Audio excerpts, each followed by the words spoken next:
Aste honetan bertan lan heriotze baten berri izan genuen. Dauzkagun datuen arabera torno batek harrapatuta hil zan eskualdeko langile bat.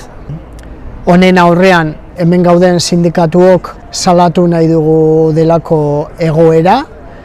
Ekidin ziteken lan istripu baten aurrean gaudelako.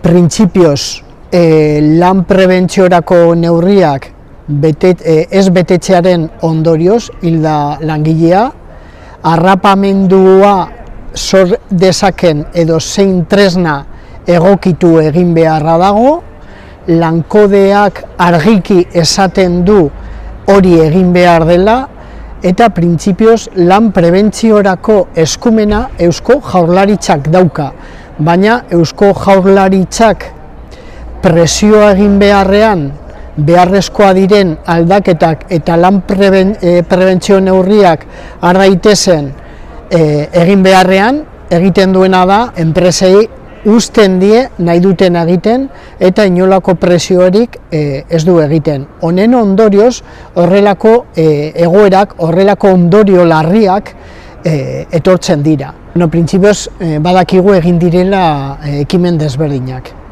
Jakin dugu printzipioz enpresa horrean ere langileek deitu zutela konzentrazioa.